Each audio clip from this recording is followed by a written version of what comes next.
مولاي صل وسلم دائما أبدا على حبيبك.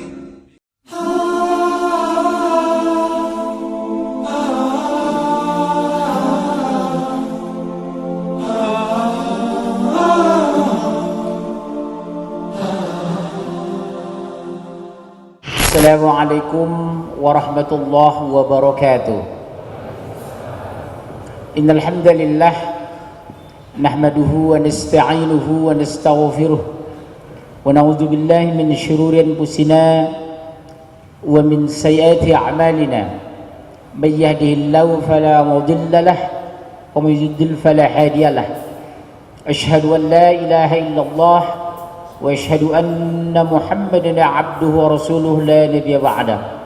Allahumma salli wa sallim ala Muhammadin wa ala alihi wa sahbihi ajma'in. Faqala Allah ta'ala fil Qur'anil Karim, a'udzu billahi minasy syaithanir rajim. Ya ayyuhalladzina amanu taqullaha haqqa tuqatih wa la tamutunna illa wa antum muslimun. Amma ba'd. Alhamdulillah, kita bersyukur di sore yang mendung ini kita masih diberikan sehat, betul?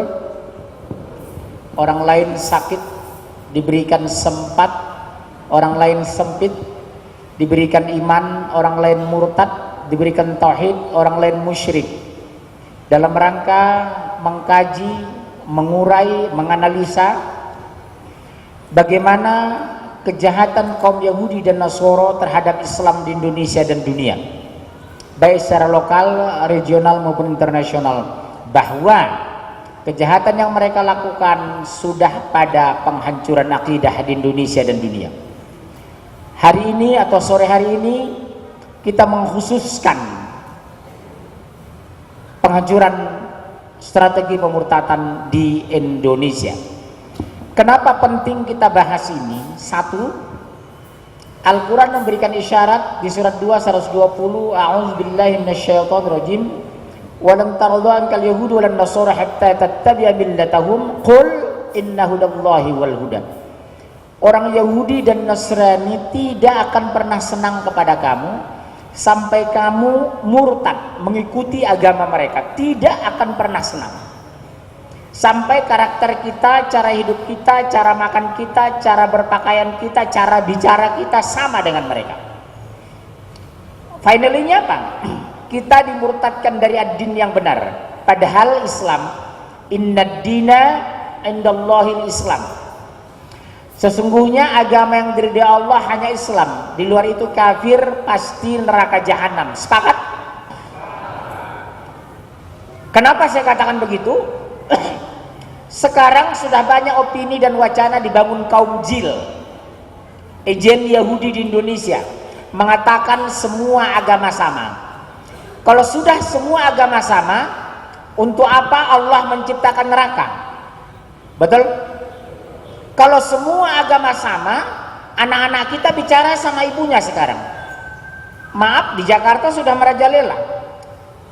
Kata wacana yang diangkat oleh kaum jil 30 tahun terakhir mengatakan semua agama sama. Yang kuliahnya di Amerika, Chicago University, Boston University, McGill University, Australian National University Australia. Diwacanakanlah semua agama sama. Akhirnya masuk ke sistem berpikir anak kita. Kalau semua agama sama, kenapa dihalangi kita murtad? Toh juga sama. Kalau semua agama sama, kenapa dihalangi Natal bersama? Kalau semua agama sama, kenapa dilarang nikah beda agama? Kalau semua agama sama, kenapa kita diharamkan memilih pemimpin orang kafir? Kalau semua agama sama, kenapa kita harus mendahulukan orang Islam dari agama lain? Kalau semua agama sama, kenapa diharamkan makan babi? Ininya sudah hancur, menjadi bola salju. Pernah ke Eropa? Belum, kasihan ya. Bola salju itu Pak, dari atasnya besar, mengecil, membasahi di permukaan gunung. Artinya apa? Wacana yang menyesatkan, hanya satu wacana dari mereka. Semua agama sama, menghancurkan tatanan akidah tauhid anak zaman sekarang. Maaf, di Jakarta Selatan sudah muncul pernyataan, Ma, umur saya kan 16 tahun, betul nak? Umur 17 tahun boleh dong saya memilih agama, tidak mesti ikut mama Islam. Luar biasa loh ini. Ma, umur 17 tahun boleh dong saya beda agama dengan mama. Kalau mama memaksa saya harus ikut Islam sama dengan mama, ma itu pelanggaran HAM loh ma, ini hak saya. Oleh sebab itu target orang-orang Yahudi dan Nasoro di dunia, satu, bangun opini wacana semua agama sama. Kalau sudah masuk sistem berpikir semua agama sama, anak-anak akan kebablasan toleransi yang rusak. Natal bersama, jika beda agama, pindah agama menjadi pendeta. Contoh siapa? Saifuddin Ibrahim, sarjana dari Fakultas Usuluddin Universitas Muhammadiyah Surakarta, sekarang menjadi pendeta. Lihat, dari Bogor datang ke rumah saya bertamu, Pak, anak saya laki-laki satu-satunya berusia 24 tahun. Tolong saya Pak, dia menangis. Ada apa Bu? Menjelang lebaran kemarin bertemu dengan saya, Ma, mohon maaf ya Ma, habis lebaran saya mau pindah agama. Di Jakarta Timur, pacuan kuda, orang Betawi, educated, sarjana dari UNJ, suaminya sakit stroke. Ma, nak tolong jaga bapakmu stroke, kelelahan. Iya Ma. Nak, kamu sholat dulu ya nak, karena subuh sudah masuk. Iya Ma. Sudah sekian menit berlangsung, waktu subuh sudah lewat, anaknya tidak juga lewat sholat. Nak, kamu sholat subuh nak. Apa kata anaknya? Seorang wanita bunda, sarjana loh. Apa dia bilang? Mohon maaf ya Ma, saya sudah Kristen. Subhanallah wa bihamdi. Dari Islam sudah ada informasi dari Allah, walan taradu ankal yahudu walan nasara hatta tattabi'a millatahum qul inna hudallahi wal huda. Informasi pertama dari Allah sifatnya informatif. Hati-hati, warning. Satu, sifatnya informatif. Apa informatif? Yahudi dan Nasrani tidak akan pernah senang kepada kamu, benci. Kenapa? Agar kamu mengikuti millatahum, millah. Apa itu millah? Ad-din, agama. Fattabi'u millata Ibrahim hanifa. Ikutilah millah Ibrahim yang lurus. Millata abikum Ibrahim. Ini perintah dari Allah. Ikuti ad-din. Kenapa kita harus Islam? Bukan karena subjektif, tapi objektif. Makanya kalau saya berdakwah, Pak, saya pakai bahasa yang mudah dipahami. Satu, baik kepada pastor, kepada pendeta maupun kepada internal orang Islam. Apa saya katakan? Satu-satunya agama di muka bumi ini yang kitab sucinya tidak bisa dirusak dan diacak hanya Al-Quran. Baik secara literal maupun tekstual. Lihat ada jaminan surah 15. Inna nahnu nazzalna dzikra wa inna lahu yahafizun. Kami yang menurunkan Al-Quran dan kami yang memelihara. Satu. Kedua, satu-satunya agama di muka bumi ini yang disiplin hanya Islam. Lihat umat Islam disiplin ketika bulan Ramadan. 5 menit sebelum berbuka sahur, suami, istri, anak, mantu berkumpul di meja makan, berebutan remote mencari televisi mana yang paling cepat azannya. Betul kan? Karena disiplinnya umat Islam ketika itu. Yang ketiga, satu-satunya agama yang suci di muka bumi ini hanya Islam. Bapak lihat, tidak sah sholat kalau tidak berwudu, tidak sah wudu kalau tidak suci dan mensucikan. Secara teori medis dan uji klinis, Fanta, Coca-Cola, kopi, teh bersih enggak? Uji medis dan klinis. Tapi maaf, tidak boleh jadi wudu. Tapi dalam kenyataannya, pernah ke Jerman? Belum ya, udah gak usah tanya, gak enak, tersinggung. Bapak kalau ke Jerman, di Jerman namanya Sungai Rhein, masukkan kaki beningnya Masya Allah. Tapi masukkan ke Citarum, kaki, 2 hari infeksi. Padahal di pinggir Citarum mah orang Sunda sadayana, Muslim sadayana, tapi cicing white. Tidak menjaga lingkungan, kumaha. Betul? Yang keempat, satu-satunya agama di muka bumi ini yang jelas target, visi dan misinya, satu kiblatnya Islam. Lihat, hampir 2 juta orang berkumpul berangkat haji ke Mekah dengan satu bahasa, dengan satu target, satu misi, satu warna baju. Lihat baju ihram, mulai dari gembel sampai presiden, mulai gubernur sampai pelacur, mulai tukang cukur sampai kondektur, dengan bahasa yang sama, Allahu Akbar walillahil hamd, subhanallah. Tapi kenapa agama yang hak ini Indonesia awal merdeka 99% muslim, sekarang tinggal 84% muslim? Pertanyaan, jawabnya adalah satu, doktrin akidah dan tauhid di Indonesia lemah. Pembelajaran agama di kampus hanya 2 SKS. Kita bangga menghafal Al-Quran tapi tidak memahami Al-Quran. Senang mengulang berbahasa Arab tapi tidak mengerti bahasa Arab. Suka membaca Al-Quran tapi tidak memahami maknanya. Akhirnya apa? Menjadi keledai di Indonesia. Yang kedua, Pak, kenapa gigihnya mereka menyampaikan agama ini kepada kita? Dalam Bible mereka, di Matius pasal 28 ayat 19 berbunyi, karena itu pergilah kamu ke semua bangsa, jadikan mereka menjadi muridku, dan baptislah mereka atas nama Bapa, Anak, dan Roh Kudus. Amin, haleluya. Ini dalam pandangan agama Nasrani, kawan-kawan saya di Nasrani, sebagai amanat agung Yesus Kristus. Padahal ayat ini tambahan. Isa tidak pernah mengajarkan itu. Yang benar adalah Matius pasal 15 ayat 24. Aku diutus hanya kepada domba-domba yang sesat dari umat Israel, bukan untuk dunia aku diutus. Sementara Rasulullah, qul ya Yuhannas inni Rasulullah ilaikum jami'a. Katakan, hai Muhammad, aku ini utusan Allah untuk kalian semua, sadayana. Orang Sunda, Batak, Aceh, Ambon, sadayana. Tapi kalau Injil hanya untuk Bani Israel. Makanya kalau saya berdakwah dengan orang Sunda, Nasrani, gampang. Teteh mah dari mana? Dari Garut. Asli Garut, iya. Ayah dari Garut, iya. Uak dari Garut, iya. Ibu dari Garut, iya. Maaf ya teh, yang ditebus Yesus hanya keturunan Bani Israel. Teteh mah Bani Garut. Jadi neraka tuh teh, neraka. Cicing wae ulah kaditu teh kadia. Subhan. Mungkin bingung atuh orang Batak mah bisa bahasa Sunda, abdi mah bisa banyak bahasa atuh.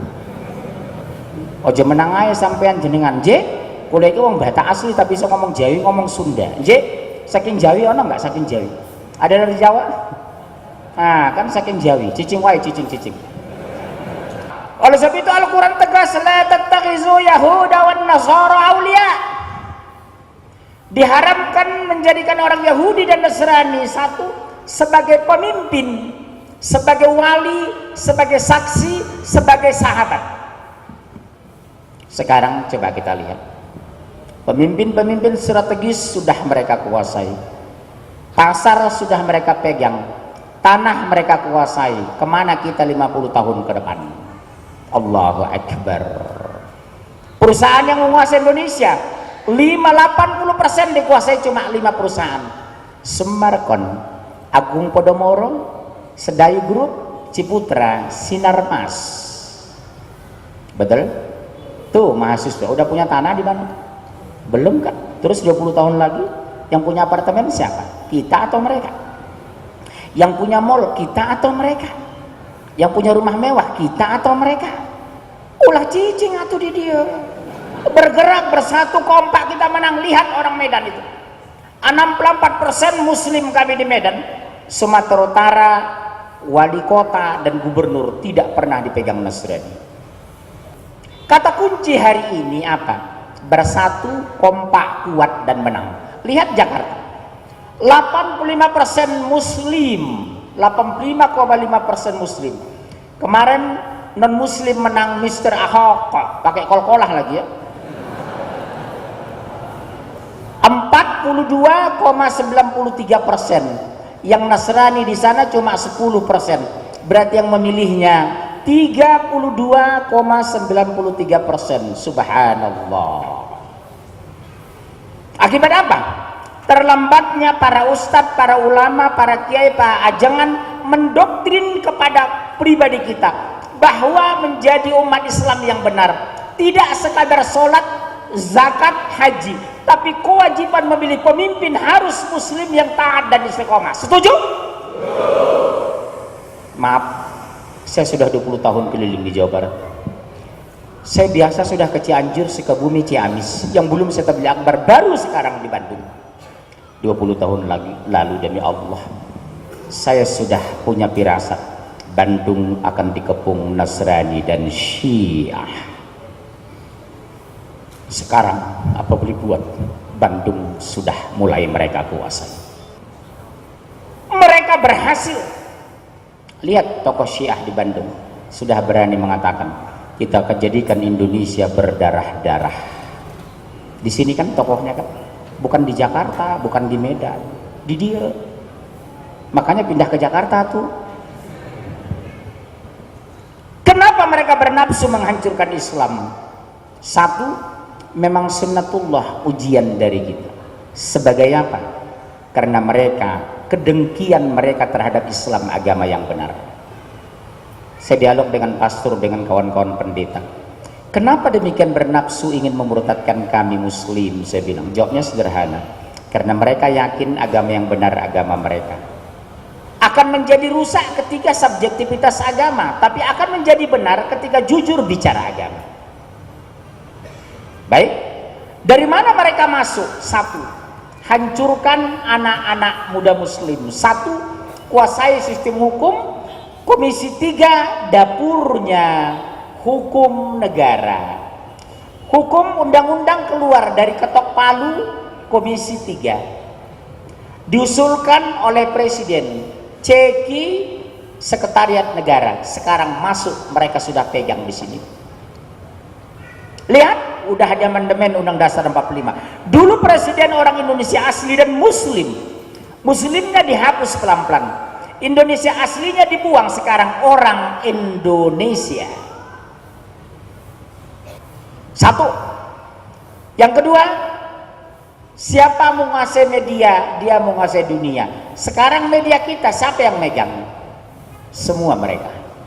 Kita tidak punya televisi komunitas, kita tidak punya radio komunitas yang sifatnya nasional, kita tidak punya televisi yang sifatnya regional. Mereka brainwash, cuci otak umat Islam di Indonesia.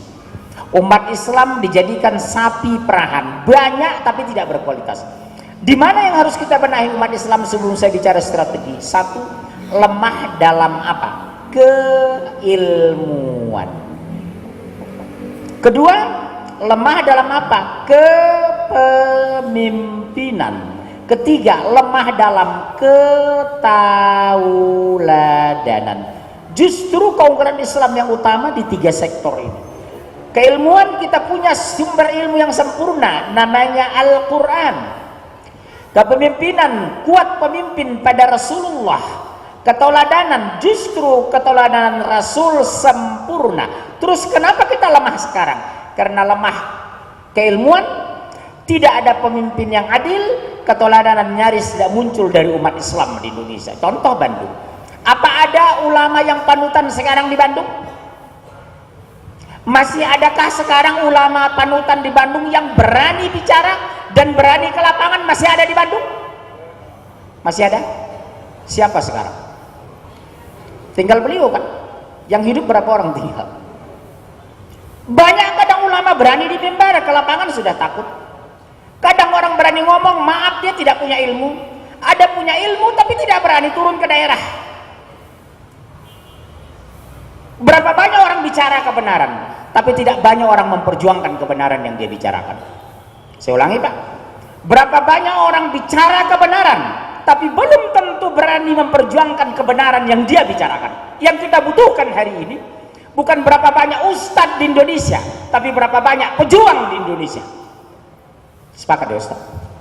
Kita butuh pejuang yang ikhlas, amanah, dan istiqomah. Ada orang berjuang, maaf, tidak istiqomah. Ada kadang istiqomah, maaf, ikhlasnya belum sempurna. Yang kita butuhkan pejuang Islam yang amanah, ikhlas dan istiqomah, mau turun ke lapangan, siap membina umat, bersatu kompak kita menang. Pergulatan mereka luar biasa. Bagaimana mereka memainkan? Satu, kuasai media, giring anak muda apa? Nonton televisi. Kedua, membuka WA. Yang ketiga, SMS, Twitter. Coba kita hitung bunda di rumah, berapa kali bunda buka WA sehari, berapa kali buka Quran sehari, berapa kali kita baca SMS sehari, berapa kali kita baca Quran sehari. Allahu Akbar. Mahasiswa kita pulang dari kampus bukan ke masjid tapi kemana? Ke kafe. Kenapa? Kafenya view-nya indah, dindingnya dari kaca, wifi, internet gratis, harga kopi terjangkau. Berjam-jam mereka di kafe sampai 5 jam. Selamat tinggal masjid dan jauhkan mahasiswa dari Quran. Terjadi sekarang di Indonesia. Betul? Apalagi saya dengar di ITB itu sudah terjadi kemerosotan apa? Lari kalau nggak ateis. Kalau di Jakarta, saya ngajar di salah satu kampus terkenal di Jakarta, LGBT. Ada satu kampus di sana yang mahasiswanya cenderung banyakan gay. Mau bilang apa itu? Kereta dari Depok ke Jakarta ada satu gerbong khusus mereka bergabung. Target mereka apa? Giring anak muda ke kafe, pastikan remaja ke futsal, orang tua rajin nonton bola. Mau kapan mereka ke masjid dan di mana mereka mendalami Quran? Selamat tinggal Islam di Indonesia. Subhanallah. Yang jadi utama target mereka 4 suku target pemurtadan. Ini saya bahas dulu ya. Yang kedua, pertama, kuasai media, dia menguasai dunia. Kalau malam Idul Fitri hampir serentak televisi swasta di Indonesia menghujat, apalagi melecehkan Islam. Apa bahasa mereka di media? 300 orang terinjak-injak berebutan zakat di Wonogiri, 4 orang meninggal terinjak-injak berebutan zakat di Pekanbaru. Kalau Idul Adha ikuti televisi swasta, 6 orang meninggal karena berebutan daging kurban hanya 7 ons. Kalau ada pejabat muslim yang korupsi, diangkat siapa istrinya, di mana anaknya, berapa rumahnya. Tapi kalau korupsi, sembunyikan. Subhanallah. Tapi begitu menghadapi Idul Fitri, 16 orang terinjak-injak berebutan zakat di Istiqlal, 74 orang mati lemas berebutan daging kurban di Jawa Timur. Targetnya hancurkan Islam ke dalam lewat media. Subhanallah.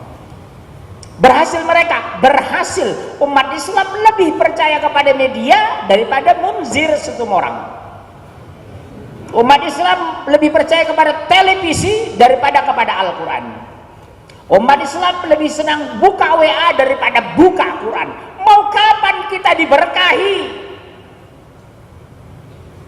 Padahal Al-Quran, wa tammat kalimatu rabbika sidqa wa adla. Telah sempurna kalimat-kalimat Allah, itulah Al-Quran. Sidqa wa adla, benar dan adil. Jadi kalau ada pernyataan Profesor Dr. Kiai Haji mengatakan lebih bagus memilih pemimpin kafir tapi adil daripada orang muslim korupsi, kira-kira masuk akal nggak pernyataan itu? Yang adil itu hanya Quran, nggak mungkin orang kafir jadi pemimpin membela Quran, masuk akal nggak? Inilah profesor terbodoh yang pernah saya temukan sepanjang sejarah saya hidup. Profesor Dr. Kiai Haji mengatakan lebih bagus memilih pemimpin orang kafir tapi adil. Bagaimana mungkin dia adil? Yang adil itu hanya Quran. Apa mungkin dia menegak Quran ketika jadi gubernur? Makanya dalam Al-Quran jelas, la tattakhizu yahuda wan nasara auliya. Target kedua, gerakan mereka Pak, hati-hati. 4 suku yang mereka incer. 1, Aceh. Kedua, Minang atau orang Padang. Ketiga, Betawi. Keempat, Sunda. 4 suku ini target hampir semua laporan saya yang murtad setiap hari kepada saya mendominasi Minang dengan Sunda. Baru-baru ini di Jakarta ada menghadap satu keluarga Pak, asli orang Sunda, tinggal di Bintaro, orang dari Sumedang, orangnya kaya, berhasil, anaknya di sekolah Islam dua-duanya, tiba-tiba mendadak murtad menjadi Nasrani. Saya undang dialog, teh mohon maaf, saya dengar mah teteh masuk Kristen. Iya pak, kenapa masuk Kristen atau teh? Kristen mah cinta kasih.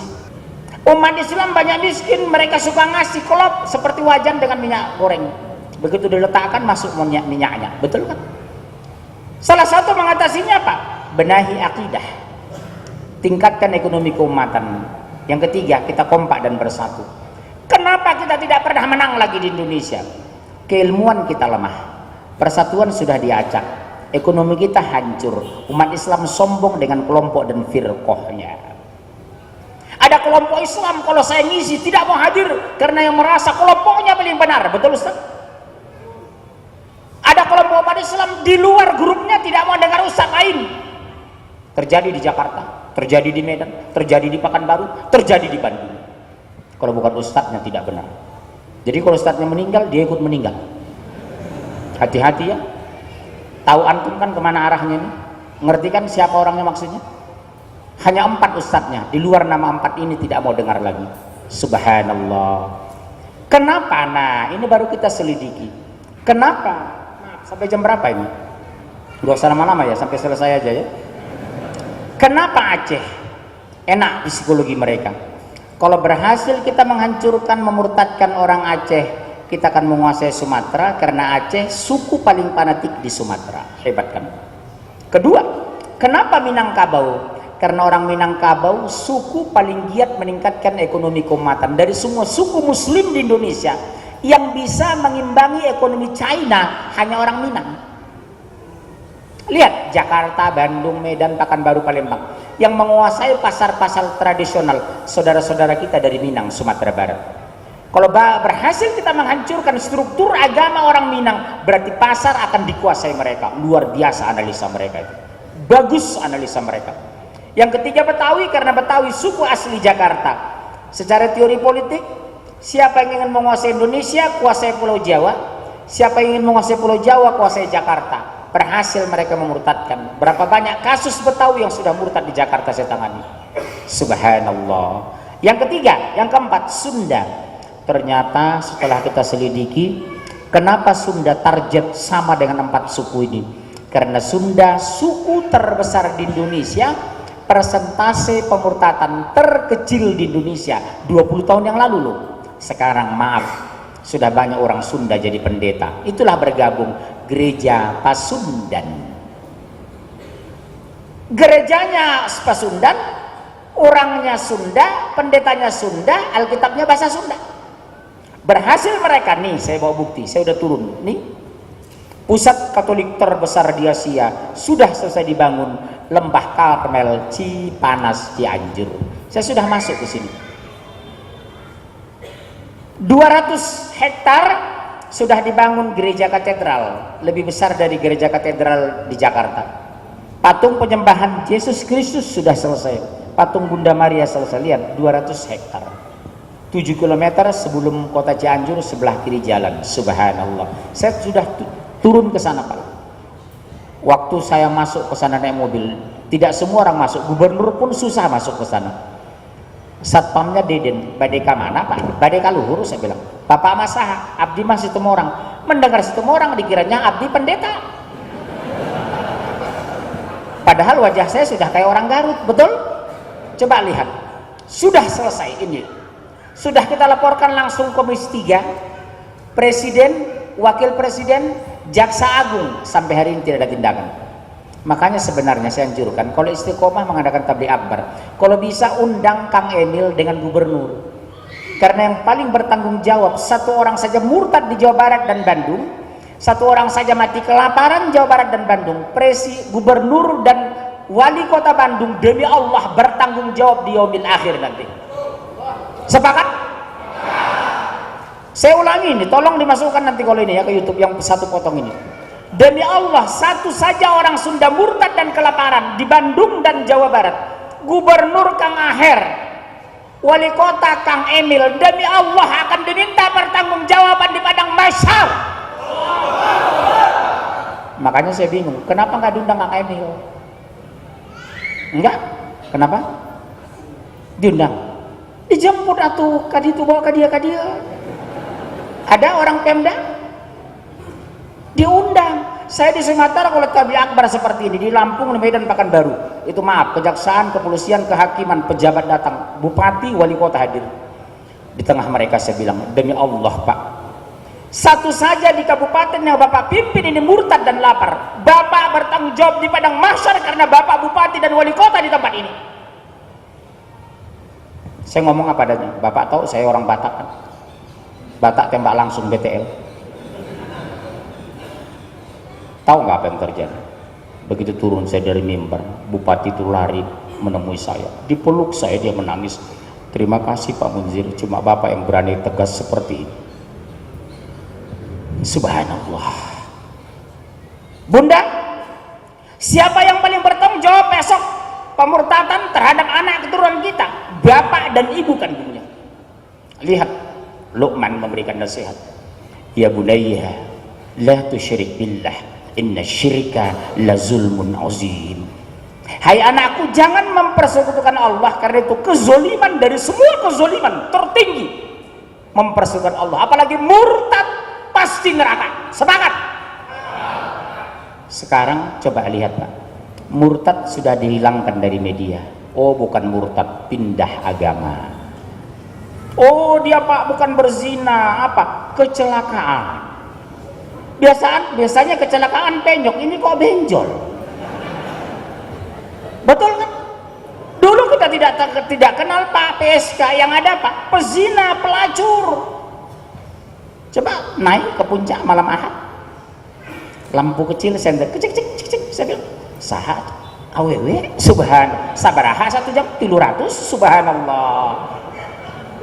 Coba naik puncak Cianjur malam Ahad, maaf berapa ratus aww menjajakan tubuhnya. Saya menangis dari Jawa Barat. Demi Allah Pak, 30 tahun lalu saya pernah tinggal di sini. Saya tinggal di Cipunagara, pindah saya ke Jakarta. Saya bangga dengan orang Sunda. Habis maghrib mereka baca Al-Quran di masjid. Mereka tidak malu berhijab. 25 tahun kemudian hari ini, kebanggaan saya terhadap Sunda semakin tergerus ketika menyaksikan berapa banyak orang-orang Sunda sudah murtad. Demi Allah, saya bersaksi besok di padang mahsyar, mereka hancurkan budaya Sunda, mereka kuasai anak-anak kita, mereka jauhkan dari Al-Quran, mereka pisahkan anak kita dari masjid agar mereka tidak mengenal Islam. Di Jawa Barat gereja resmi 134, gereja liar 94. Anak muslim jam maghrib berkelian di mall, bukan masuk ke masjid. Mereka berjam-jam di depan WA, tidak pernah berjam-jam di depan Quran. Sudah tidak ada lagi kebanggaan Islam dalam hati mereka. Yang ada, mereka ingin jadi orang kaya. Hancurkan berpikir orang muslim. Apa? Jadilah orang kaya, karena orang kaya orang mulia. Demi Allah Pak, saya anak punya 3 laki-laki. Saya bilang demi Allah nak, 1 menit pun ayah tidak bisa memasukkan kamu ke surga. 1 detik pun ayah tidak bisa mengeluarkan kamu dari neraka. Yang membuat ayah bangga terhadap kamu hari ini nak, di hari kematian ayah, kamu imam jenazah. Di hari kematian kamu husnul khotimah. Itulah orang-orang yang ayah banggakan. Ayah tidak pernah bangga pendidikan kamu S1 ITB, S2 Jerman kalau kamu tidak mengerti Islam nak. Ayah tidak pernah bangga ketika rumah kamu mewah tapi kamu tidak bisa sholat jenazah nak. Ayah tidak bangga punya deposito ratusan miliar kalau kamu tidak mengenal Islam nak. Neraka jahanam kamu. Ayah kehilangan harga diri nak di padang mahsyar ketika kamu permalukan besok di akhirat besok. Wa ummihi wa abihi, dipisahkan dari bapak dan ibumu nak. Wa sahib, dipisahkan dari sahabat akrabmu. Kembali kamu ke Islam nak, ini agama yang hak.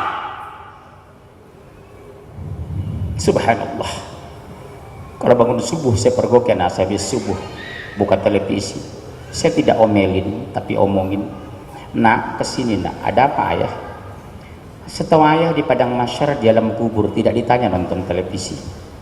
Setahu ayah sampai hari ini nak, neraka itu masih panas nak. Masuk ke kamar nak, baca Quran nak. Itu yang membuat rumah kita diberkahi hari ini nak. Tapi sayang Pak, tidak semua orang tua tegas terhadap anaknya. Betul Bunda? Tidak semua ibu-ibu bangga dengan anaknya ngerti agama. Dia bangga anaknya S2 dari Jerman, S1 dari ITB. Tapi ketika di hari kematian Bunda, dia tidak mengenal sholat jenazah.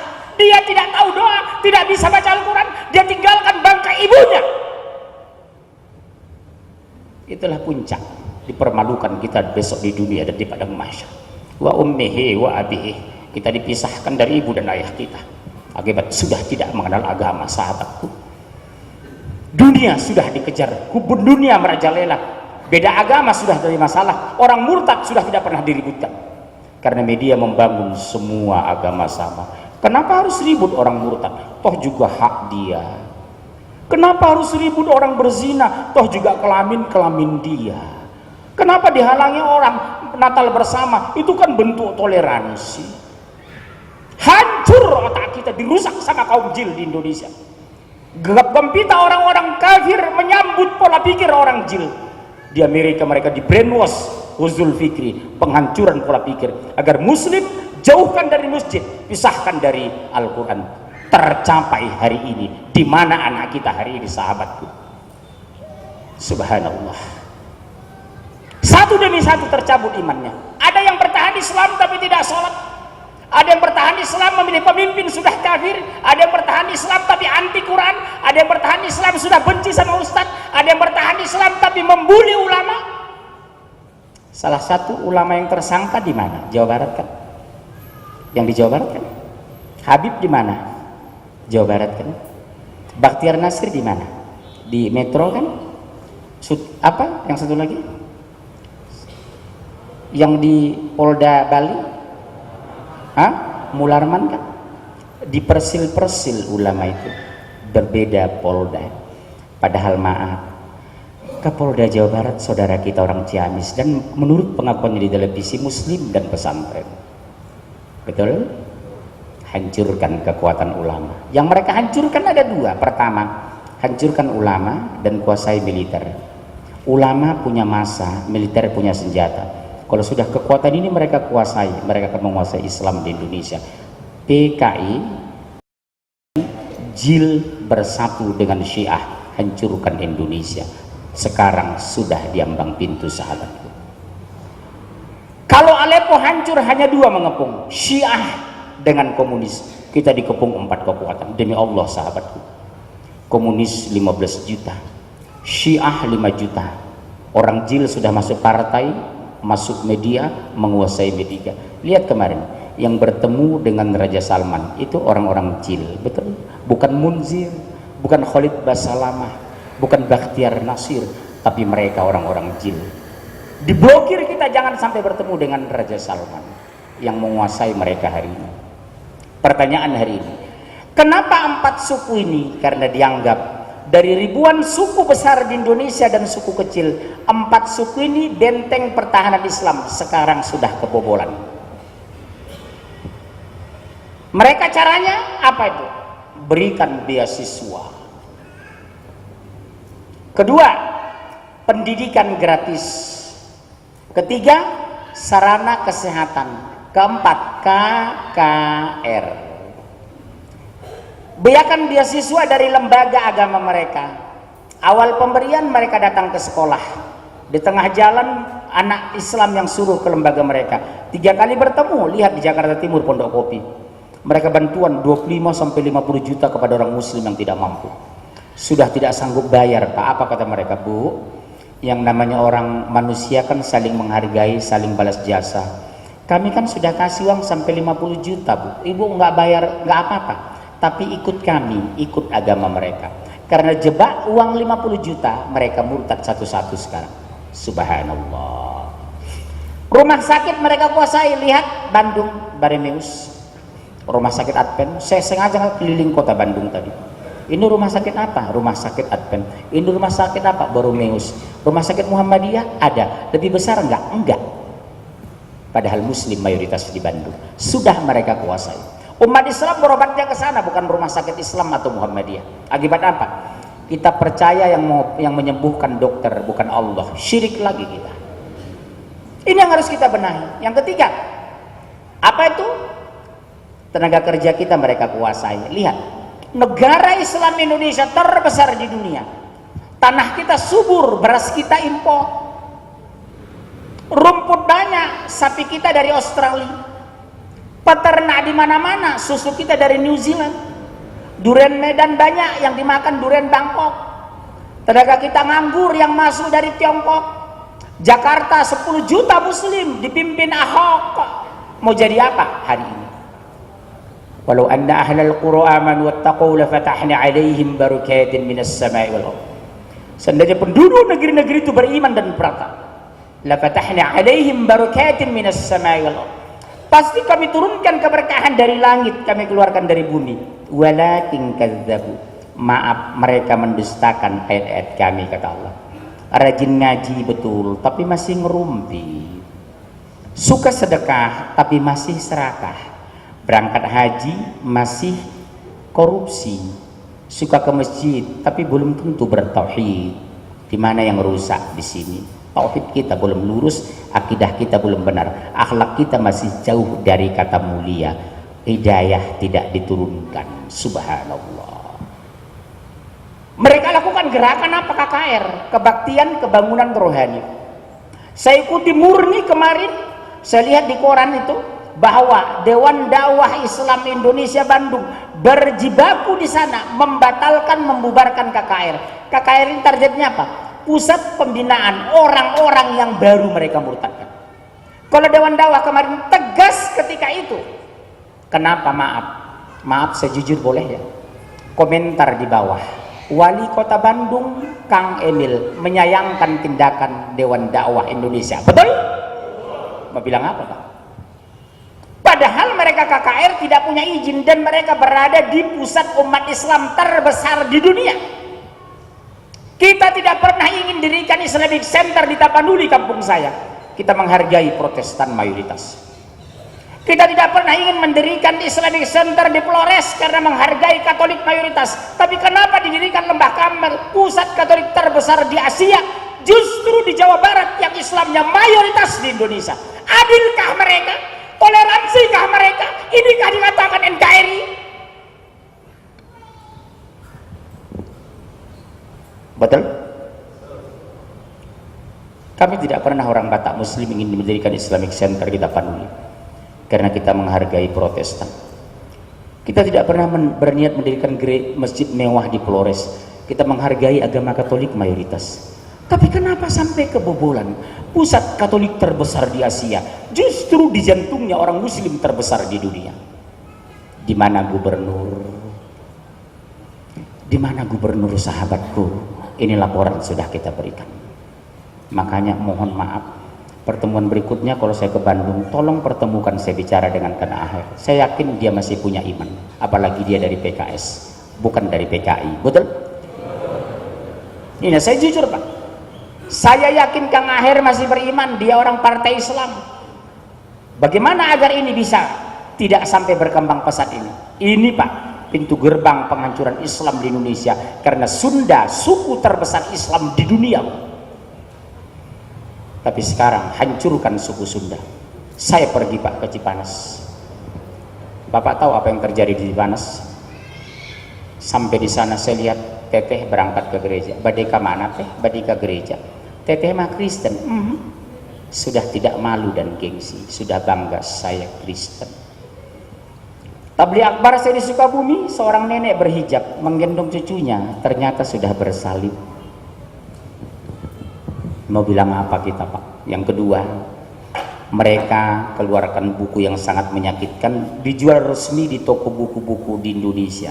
Apa judulnya? Lihat ini, Al-Quran, buku yang menyesatkan.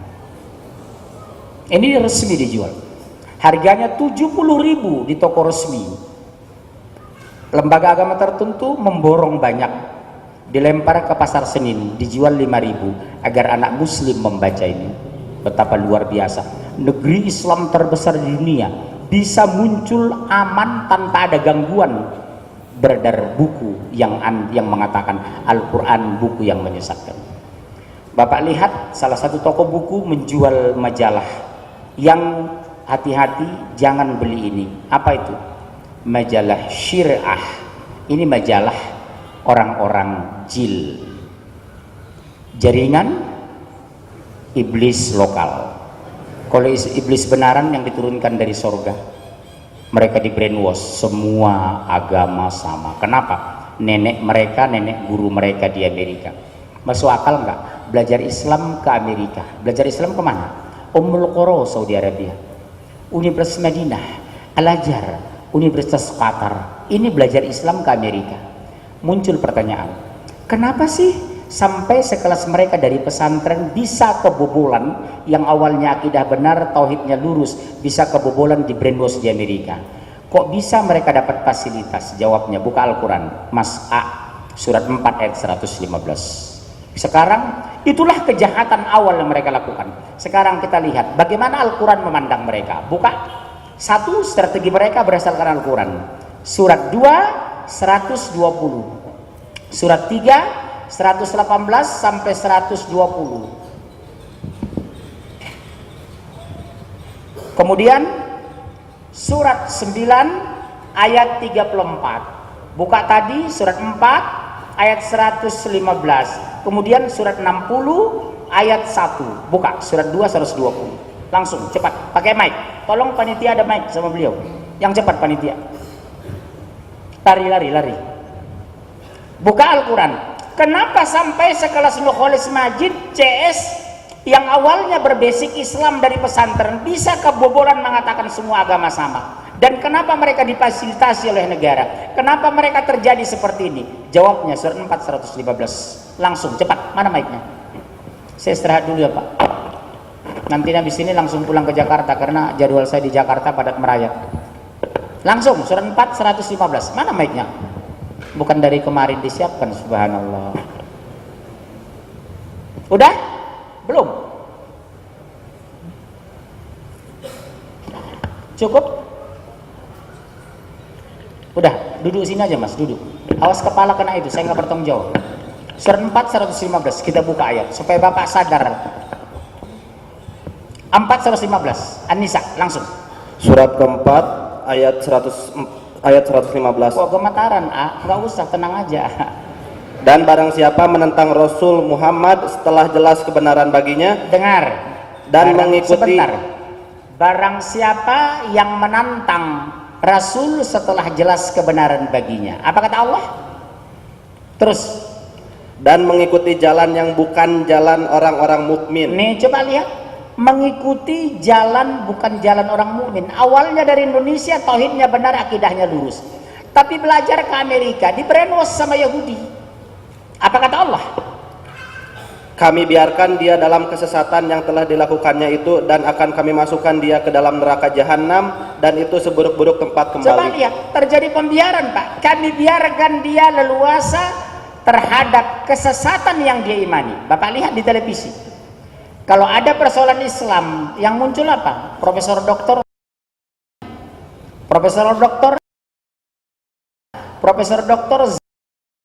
tidak mungkin munjir situ orang, betul? Mereka kader Amerika di Indonesia. Oleh sebab itu Al-Quran coba baca surat 3 118 sampai 120. Waktu 5 menit lagi, udah suruh saya berhenti. Diperintahkan bosin. 3 118 sampai 120 langsung, yang cepat. Kita buka sesi tanya jawab, saya pulang. Udah, langsung. Nanti saya kasih satu tema baru, kita kemari lagi. Apa judulnya? Surat ketiga Ali Imran ayat 113. Iya. Mereka itu tidak seluruhnya sama. Salah. 118. Jangan korupsi baca Quran. 118. Surat An-Nisa ayat 118.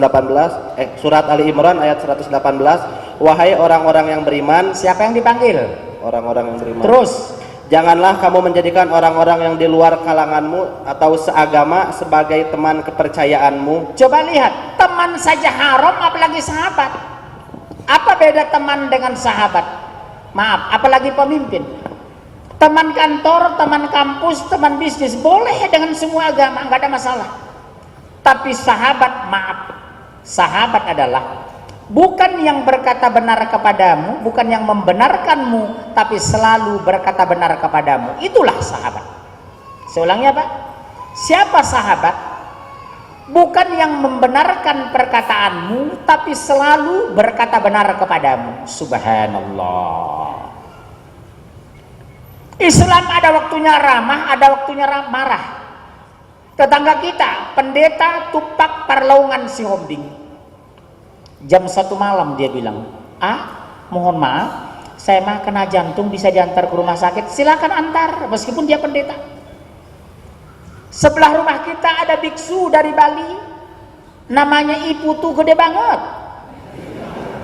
Jam 2 malam anaknya mau melahirkan, pinjam mobil, anak saya mah mau melahirkan, pinjamin mobil. Islam agama toleransi. Tapi sudah bicara pemimpin, wali, saksi, sahabat, maaf, haram. Saya tegas loh ini. Sepakat? Ini Al-Quran atau qala Allah Ta'ala atau qala Munzir? Qala Allah Ta'ala. Berarti wajib patuh. Sami'na?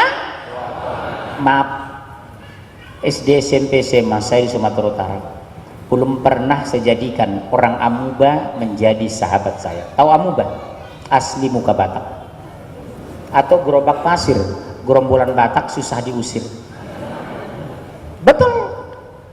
Teman boleh, teman akrab no, larang. Terus baca. Waktu tinggal 2 menit lagi.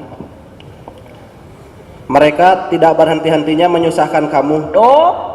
Mereka tidak henti-hentinya menyusahkan kamu. Lihat tsunami. Apa kata mereka? Biar aja mati orang Aceh itu. Persoalannya bukan Acehnya, tapi agamanya. Aceh Muslim. Betul? Ini Al-Quran informasi resmi loh. Jangan dikatakan saya provokator. Ayat ini ayat yang paling dibenci orang jil, karena menurut mereka semua agama sama. Salah satu tokoh mereka mengatakan, saya tidak beriman kepada Tuhan yang menurunkan tsunami di Aceh. Terus yang menurunkan tsunami siapa?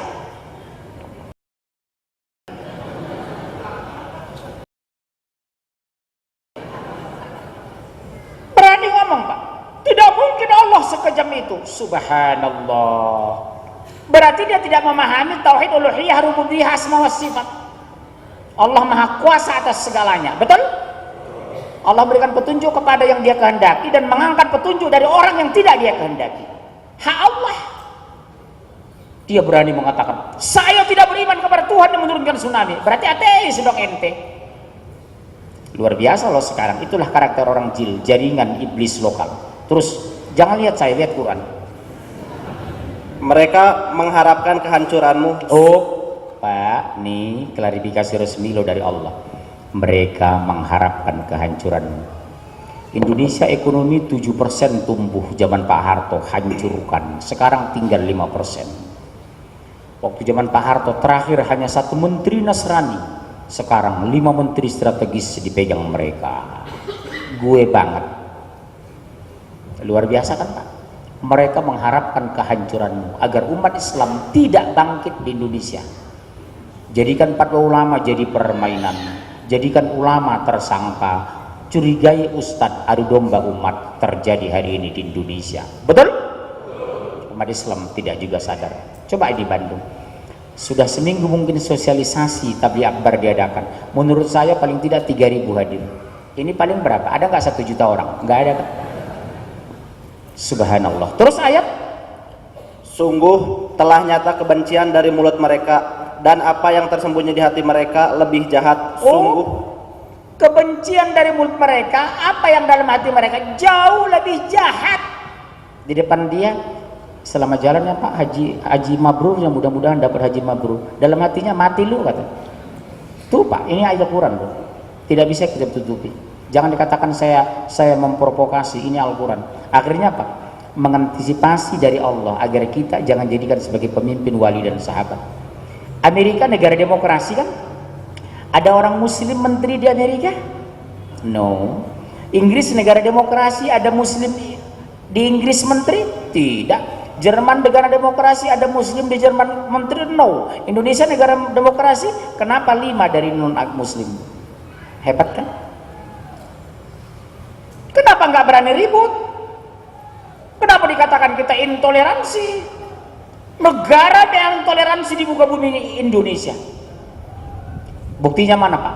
Semua agama kita libur. Isra Mi'raj, Maulid, Nuzul, Idul Fitri, Idul Adha, Nyepi, Waisak, Natal, Yesus naik ke pangkuan bokapnya, semua libur. Betul kan? Bapak silakan ke Amerika. Hanya 2 kota yang libur Idul Fitri Idul Adha, New York dengan Washington. 48 negara bagian tidak ada libur Idul Fitri Idul Adha, termasuk Inggris, Prancis, Jerman. Padahal di Prancis sekarang Islam sudah 7%, tidak ada menterinya yang Muslim. Kenapa nggak ribut?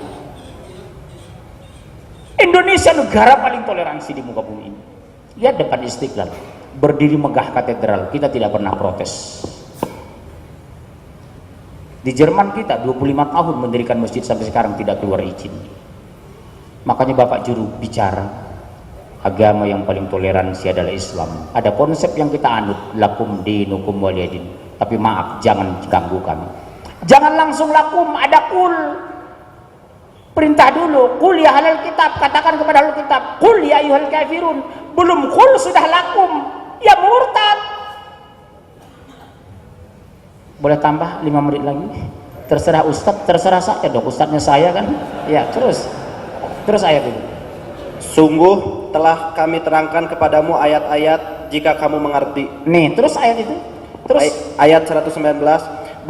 Beginilah kamu menyukai mereka padahal mereka tidak menyukaimu. Beginilah kamu, sangat sederhana, simplicity bahasa Allah. Sangat awam dipakai Allah bahasa ini. Beginilah kamu menyukai mereka sementara mereka tidak menyukai kamu. Mereka kampanye atas nama mereka kamu, sementara dia jadi gubernur belum tentu memikirkan kamu. Kamu akrab dengan dia ketika perang, kamu yang pertama dia bunuh. Dia di Bosnia itu mabuk anak-anak muslim dengan anak orang Kroasia. Begitu perang agama, yang pertama dia bunuh temannya mabuk muslim itu. Mau bilang apa Pak? Subhanallah. Terus, dan kamu beriman kepada semua kitab. Iya, kita hormati semua kitab, agama kita hargai. Sementara di Amerika Al-Quran dibakar mereka. Kenapa tidak dikatakan Amerika teroris? Di Tolikara masjid dibakar, tidak dikatakan teroris. Di Aceh gereja dibakar, dikatakan teroris. Orang Aceh itu mikir, supaya kita bisa bertemu presiden, dia bilang di Tolikara bakar masjid, diundang presiden. Supaya kita diundang presiden, dibakar gereja. Rupanya masuk penjara mereka orang Aceh. Subhanallah, salah prediksi ternyata. Betul? Subhanallah. Terus apabila mereka berjumpa kamu, mereka berkata kami beriman. Iya, di depan kita tahu orang bersaudara. Lihat Ahok penjara pertama, pengadilan pertama, dia menangis kan. Enggak mungkin saya membenci Islam, adik angkat saya muslim di Belitung, bapak angkat saya muslim di Makassar. Yang muslim itu bapak angkat lo, bukan lo. Yang muslim itu adik angkat lo, bukan lo. Menangis kan di pengadilan itu, betul kan Pak? Air mata. Kalau buaya masih mendingan, kulitnya bisa ikat pinggang, bisa sajadah, betul. Kalau setan, aduh mubin, musuh kamu yang nyata, betul Bu? Subhanallah. Terus, dan apabila mereka menyendiri, mereka menggigit ujung jari karena marah dan benci kepadamu. Oh, masya Allah. Dengar itu? Di depan kita tahu orang bersaudara, begitu di belakang menggigit jari lantaran benci kepadamu. Ini Al-Quran Pak. Real loh ayat ini, bukan saya rekayasa. Yang baca dia orang Sunda, bukan orang Batak. Kalau saya mah membaca ada dasar orang Batak atau ini mah orang Sunda. Betul? Terus katakanlah, matilah kamu karena kemarahanmu itu. Makanya orang Batak sering bilang matilah kau katanya. Rupanya ada dalilnya dalam Quran itu Ustaz, matilah kau gitu.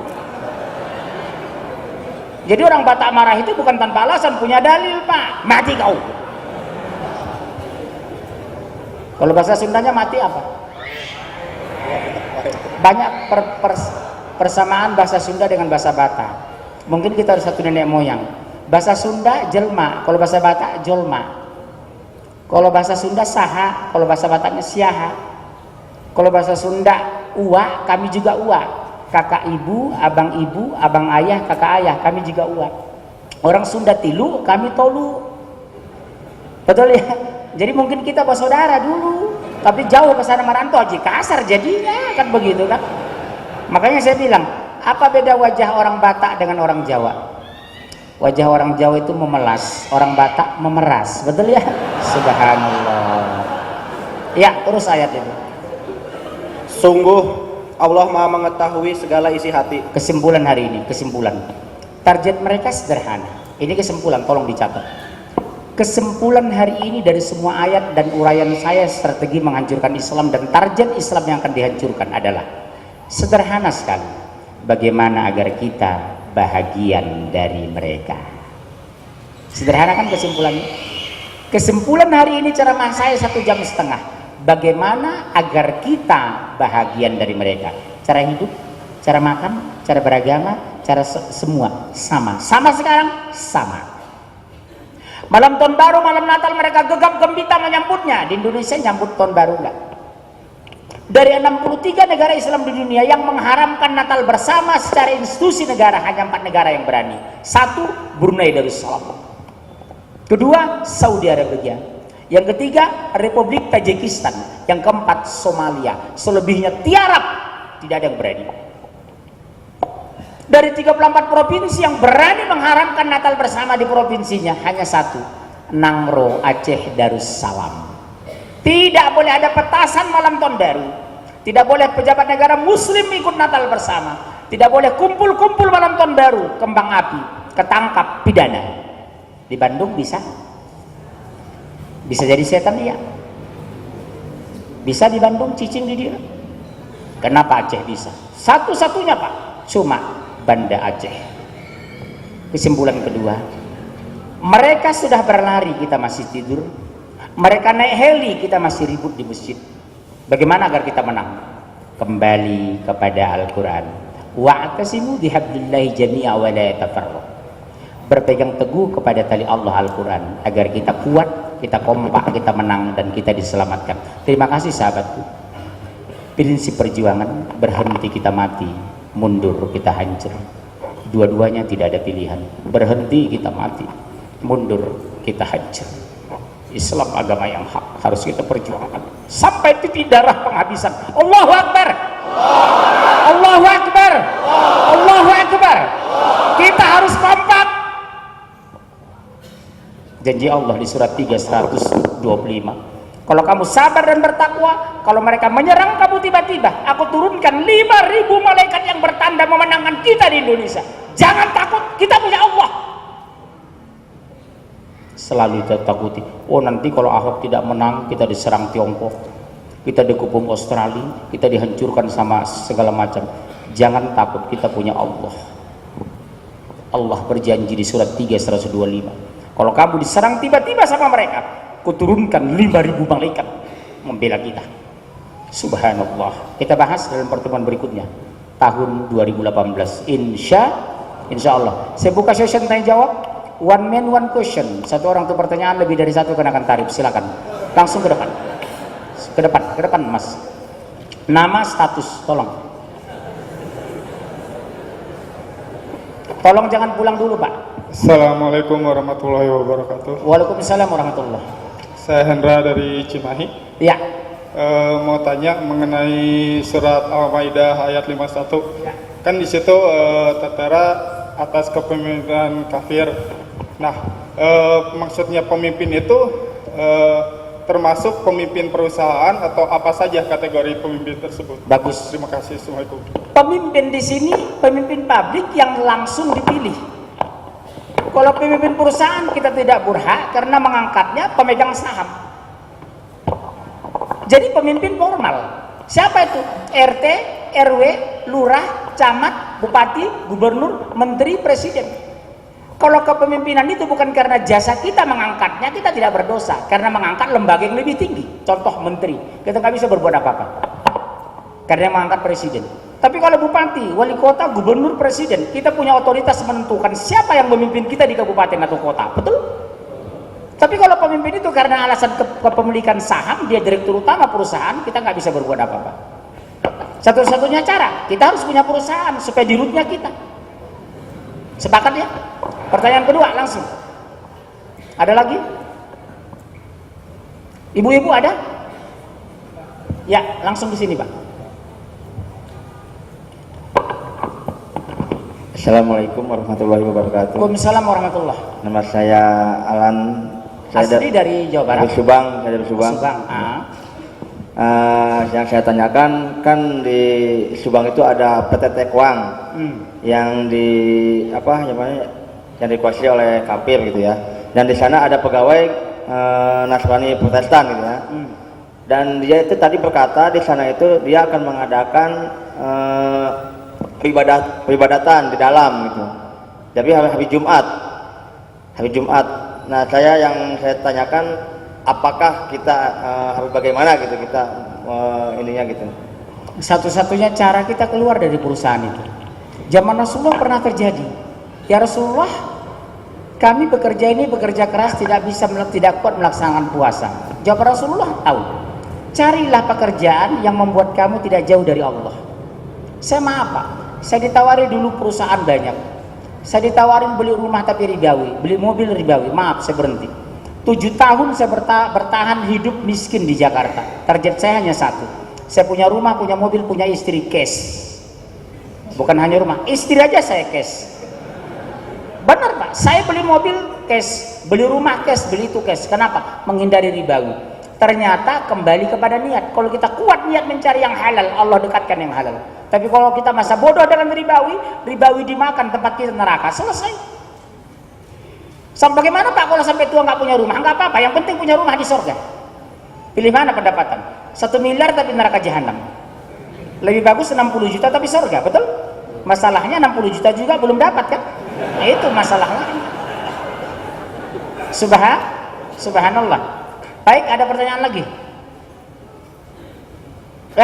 Siapa? Mana? Oh ya, silakan berdiri. Kadia. Ulah itu kadia. Pakai mic. Cepat, lari ya. Itu hati-hati uangnya uang. Tasnya penuh uang atau apa itu? Tolong diawasi. Assalamualaikum warahmatullahi wabarakatuh. Waalaikumsalam. Nama siapa? Nama Dias. Muslim nggak? Ya. Enggak, saya pernah ngisi Masjid Agung Jakarta. Ternyata yang masuk itu Nasrani, aktivis gereja dari Jogja. Ditantang saya dialog di Masjid Agung bulan Ramadan. Akhirnya dia masuk Islam habis dialog. Ya, wajahnya kan kelihatan agak mirip ke sana ya. Pertanyaan. Ya. Emang kalau dibilang bukan Muslim dulu, mungkin saya pernah berhubungan sama non Muslim. Berhubungan apa dulu ini? Pacaran. Ya. Terus saya sempat sedikit ada debat-debat gitu. Kan kata dia, kalau umat Muslim itu beriman kepada Allah untuk mengejar surga. Nah, gimana kalau surga dan neraka itu nggak ada? Apakah umat Muslim masih beriman kepada Allah? Oh, itu pertanyaan. Ya. Dia bilang, kami orang Islam mengimani ada surga neraka. Kalau tidak percaya berarti kami bukan Muslim. Udah pulang kau bilang aja, selesai. Justru kami rame-rame orang Batak masuk Islam karena kami yakinlah janji surga itu hanya dalam Islam dan itu real. Surga itu hak. Kalau kami meragukan surga tidak ada, berarti kami bukan beriman. Kalau bukan beriman, bukan kami Muslim. Sederhana kok jawab itu. Orang belon kau bilang aja. Gampang kan? Saya masuk Islam, keluarga besar kita orang-orang Batak masuk Islam. Rame-rame itu karena orang Batak percaya janji surga yang benar hanya di Islam. Kedua, ada jaminan. Inna dina indallahil Islam. Agama yang diridho hanya Islam. Di luar Islam kafir. Di Injil tidak ada itu. Yang kedua, tolong tunjukkan mana Yesus menyebut Tuhan. Gak ada. Tapi Yesus sebagai Nabi ya, Yohanes pasal 17 ayat 3 berbunyi, inilah hidup yang kekal, mengenal satu-satunya Allah yang Esa dan mengenal Yesus Kristus adalah utusan Allah. Ini sejalan dengan Al-Quran. Surat 5 ayat 75. Isa al-Masih putra Maryam hanyalah seorang Rasul. Persis sama dengan Injil Anda. Yesus Kristus adalah utusan Allah. Yesus not God. Mana buktinya dia manusia? Buka Matius pasal 4 ayat 2. Lukas pasal 2 ayat 21.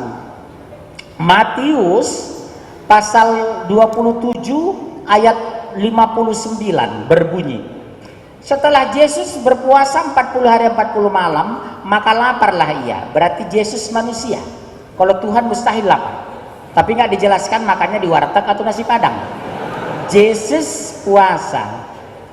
Lukas pasal 2 ayat 21 berbunyi, Setelah Yesus berusia 8 hari, maka Yesus khitan, disunat. Kalau Yesus Tuhan, dokter mana berani nyunat Tuhan?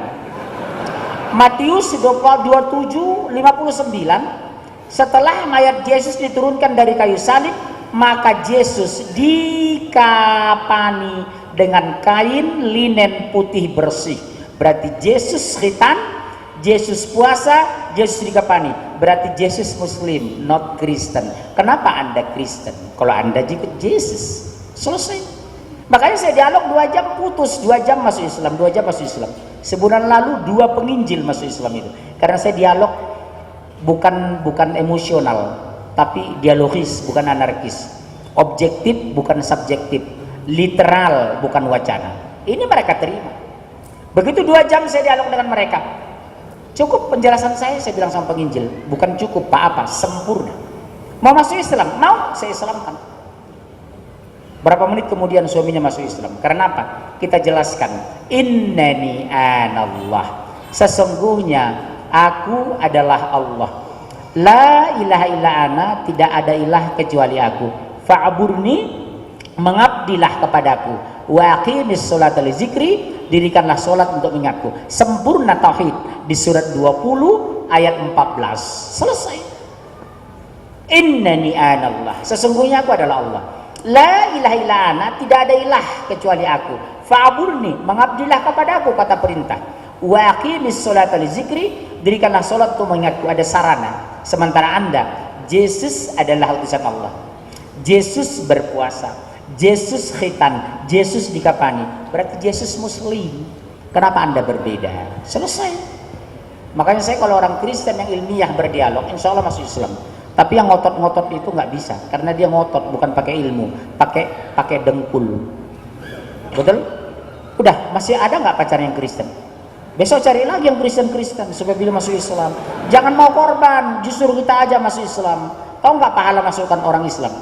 Pahalanya sama dengan langit dan bumi beserta isinya. Subhanallah.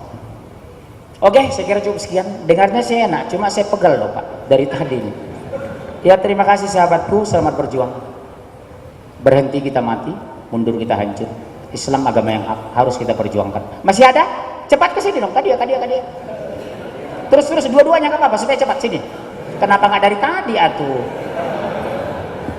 Ya, pertanyaan, langsung to the point. Nama dari mana? Bismillahirrahmanirrahim. Assalamualaikum, saya David dari Bandung. Orang Muslim? Alhamdulillah Muslim. Bukan dari Intel, bukan ya? Asli Bandung Pak, dari kecil. Pertanyaan, David pakai Fanta. Oh, David Ramdan. Oh ya, silakan langsung pertanyaan. Pak, bagaimana kita bisa menangkal gempuran dari serangan-serangan kaum kafir jika umat kita sendiri juga saling menyalahkan? Ya. Contohnya kejadian kemarin Ustadz Khalid Basalamah dibubarkan oleh Bansor, oleh kaum Ansor. Iya. Dan ada teriakan Allahu Akbar, Allahu Akbar.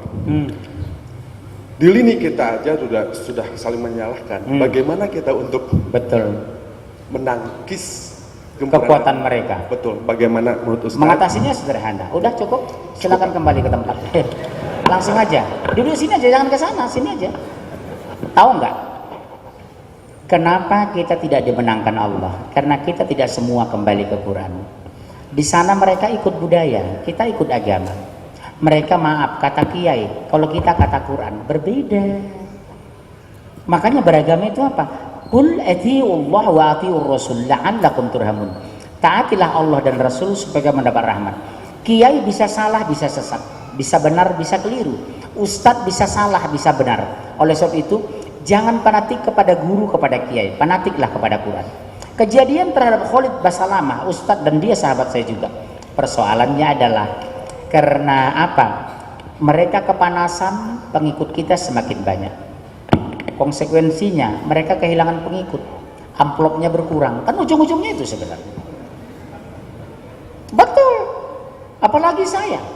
Lihat kan nama saya bulan Ramadan difitnah. Hati-hati menjadi semua orang salah satu pemasok uang untuk teroris Santoso di Poso. Lihat kan nama saya kan masih daftar kemarin. Intel datang ke rumah saya ngisi di KPK, saya ngisi di BI, saya ngisi di Mabes. Kenapa harus saya takut? Saya bicara Quran. Sejak saya difitnah Ramadan tahun lalu, sekarang permintaan ceramah sampai ke Inggris, Oxford, Swiss, Melbourne, keliling. Jadwal saya jadi padat merayap. Terima kasih saya difitnah gitu. Fitnah itu sama dengan transfer pahala, jangan takut.